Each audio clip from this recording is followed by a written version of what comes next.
आप सबको पता है कि गेट बंद कर आ रहा है, आप सबको पता है कि साइंस में जब भी रिसर्च होती है, किसी कोई नई चीज़ की डिस्कवरी होने जा रही होती है या फिर कोई नई चीज़ बनी है, कोई मेडिसिन बनी है, तो उसको टेस्ट किया जाता है या तो फिर चूहों के ऊपर या तो फिर बंदर के ऊपर, उसके बाद इंसान के पे वो लागू किया जाता है।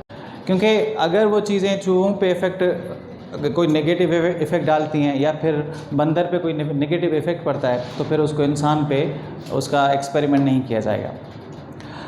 विटामिन जो है सबसे पहले सन 19वीं सदी में विटामिन का वर्ड मंजर आम पे आया।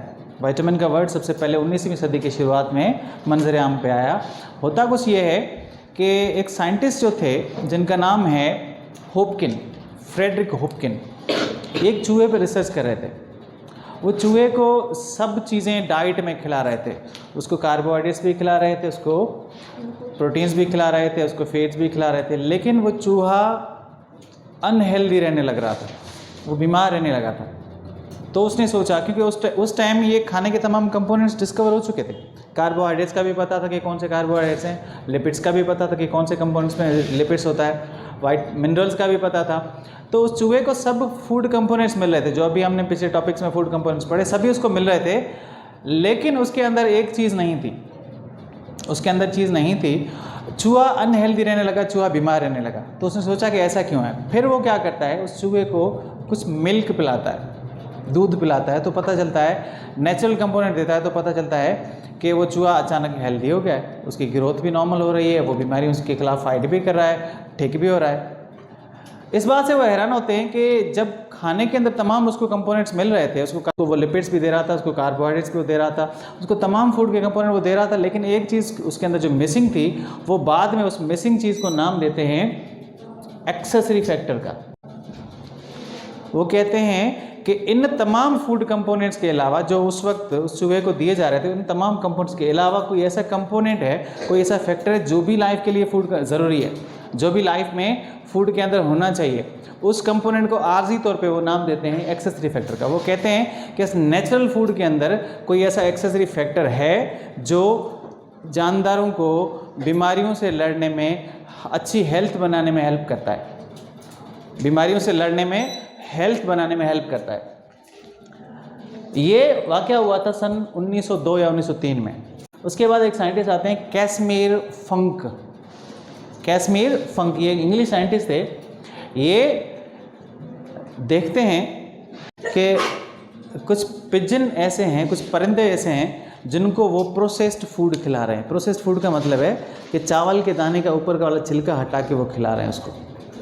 तो उन परिंदों में एक इन्फेक्शन आ रहा है। वो इन्फेक्शन ये आ रहा है कि उसके न्यूरॉन्स, उसके मसल्स काम नहीं कर रहे हैं, उसके नर्व्स, उसके मसल्स जो हैं पैरालाइज होते जा रहे हैं।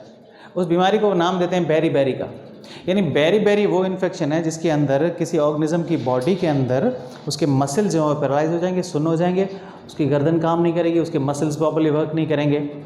ठीक है, वो देखते हैं कि जिन परिंदों को वो प्रोसेस्ड फूड खिला रहे हैं, वो जिन चावल के दानों का छिलका उतार के खिला रहे हैं, वो उनके अंदर ये इन्फेक्शन हो रहा है।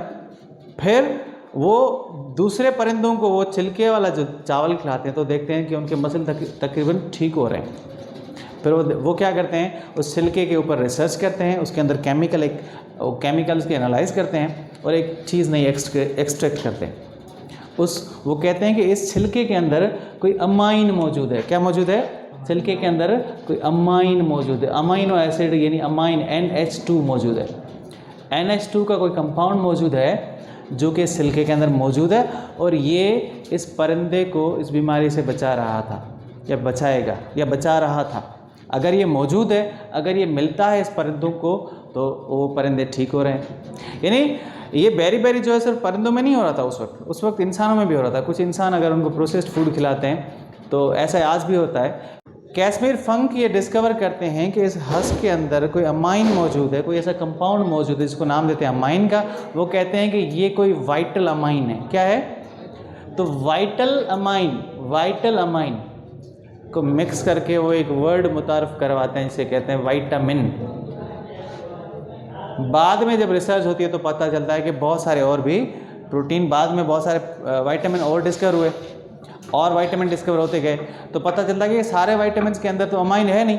फिर उन्होंने सोचा कि अगर अमाइन जो है वाइटा अमाइन, अब तो अमाइन तो सब वाइटामिन के अंदर है नहीं, फिर उन्होंने थोड़ा सा नाम चेंज करके ई हटा दिया और नाम मुतारफ़ कराया विटामिन।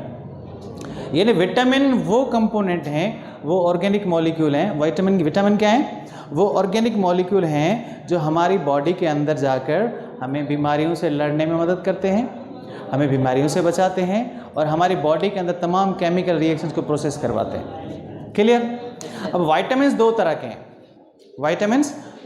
के हैं। एक वाइटामिन वो जिन्हें हम फैट सॉल्युबल वाइटामिन कहते हैं, एक वाइटामिन वो जिन्हें वाटर सॉल्युबल कहते हैं।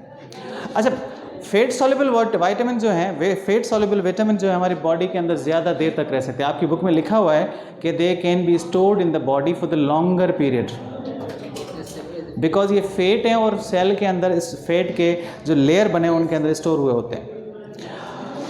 बी और सी जो हैं, ये दो विटामिन वो विटामिन हैं जो वाटर सॉल्युबल हैं और ये पानी के साथ मिक्स हो जाते हैं, घुल जाते हैं और ये जल्दी निकल जाते हैं, पसीने की सूरत में निकल जाते हैं या फिर हम यूरिनेट करते हैं तो बॉडी से निकल जाते हैं। ये लॉन्गर पीरियड के लिए हमारी बॉडी के अंदर स्टोर नहीं होते। तो ये वो विटामिन है जो इंसान को रेगुलरली लेने पड़ते हैं। ये रेगुलरली लेने नहीं पड़ते क्योंकि ये बॉडी के अंदर स्टोर भी होते हैं, जब भी बॉडी को ज़रूरत होगी स्टोर्ड है उनको यूज़ करेगी। विटामिन जो फैट सॉल्युबल विटामिन है उनमें हमारे पास 4 अक़साम हम स्टडी करेंगे, ए, डी, ई और के, और फैट वाटर सॉल्युबल जो है वो हैं बी एंड सी। पहले आते हैं विटामिन ए पे। विटामिन ए जो है वो विटामिन है जो हमारी बॉडी के लिए ज़रूरी है क्योंकि ये हमारी आँख के फंक्शन के लिए ज़रूरी है। अगर आपकी बॉडी के अंदर विटामिन ए मौजूद है तो आपकी आँख नॉर्मल काम करेगी, आपकी आँख का फ्रंट लेयर शफाफ रहेगा, ट्रांसपेरेंट रहेगा, आपका विजन सही रहेगा, आपको चीज़ें सही नज़र आएंगी। यानी आँख के प्रॉपर फंक्शन के लिए, आई प्रॉपर फंक्शन के लिए विटामिन ए हमारी बॉडी के अंदर होना बहुत ज़रूरी है।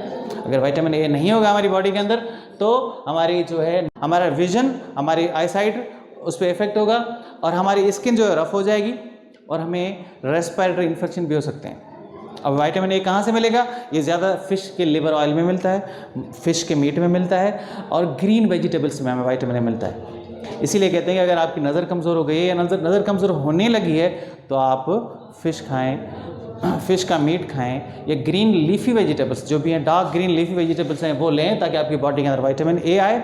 और विटामिन ए क्या करेगा? आपकी आँख के लिए जो भी मेटाबॉलिक रिएक्शन हो रहे हैं उनको नॉर्मलाइज करेगा, उनको नॉर्मल फंक्शन परफॉर्म कराएगा ताकि आपके आईसाइट, आपकी स्किन और आपको रेस्पिरेटरी इन्फेक्शन ना हो। उसके बाद दूसरा विटामिन जो है वो है डी विटामिन। विटामिन डी जो है ये हमारी बॉडी के लिए ज़रूरी है क्योंकि इसका फंक्शन है हमारी बोन्स को स्ट्रेंथन करना। आपकी बॉडी के अंदर विटामिन डी अगर होगा तो आपकी बोन स्ट्रांग होगी और अगर विटामिन डी नहीं होगा तो आपकी बोन कमज़ोर हो जाएंगी। इस कंडीशन को हम रिकेट्स कहते हैं और ऑस्टियोमेलेशिया भी कहते हैं। ऑस्टियोमेलेशिया का मतलब है वो कंडीशन जिसके अंदर हमारी बोन जो है सॉफ्ट हो जाएंगी और थोड़ा सा एक्सीडेंट, थोड़ा सा भी लगा बोन क्रैक हो जाएंगी। विटामिन डी जो है हमें कहाँ से मिलेगा?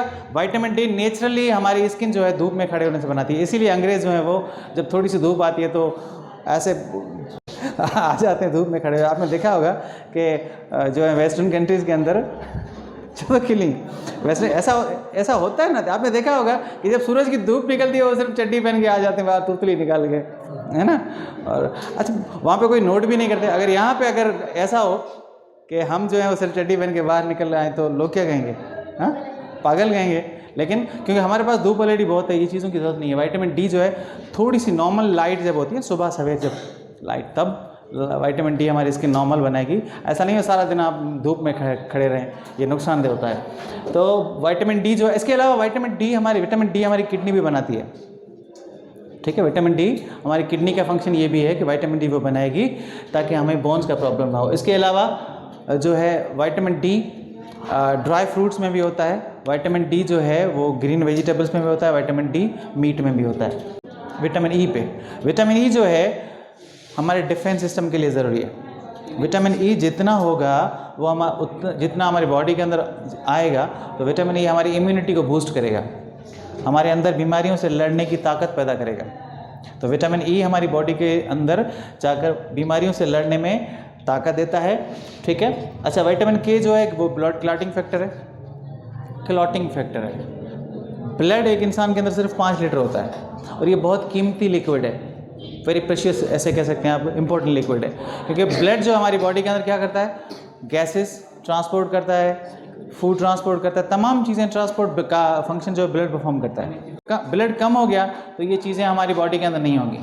अगर कहीं ज़ख्म लग गया, एक्सीडेंट हो गया, ब्लड बहने लगा तो ब्लड का क्लॉट होना ज़रूरी है। तो विटामिन के जो है ब्लड क्लॉटिंग फैक्टर ये क्लॉट करवाता है, और एक ग्रीन लीफी वेजिटेबल में सबसे ज़्यादा मौजूद होता है विटामिन के। विटामिन के ब्लड के लिए ज़रूरी है। उसके बाद आते हैं वाटर सॉल्युबल विटामिन पे, ये दो हैं, विटामिन बी और विटामिन सी। विटामिन बी अभी मैंने आपको बताया कि अगर हमारी बॉडी के अंदर नहीं है तो हमें एक प्रॉब्लम होगी जिसे हम कहते हैं बेरी।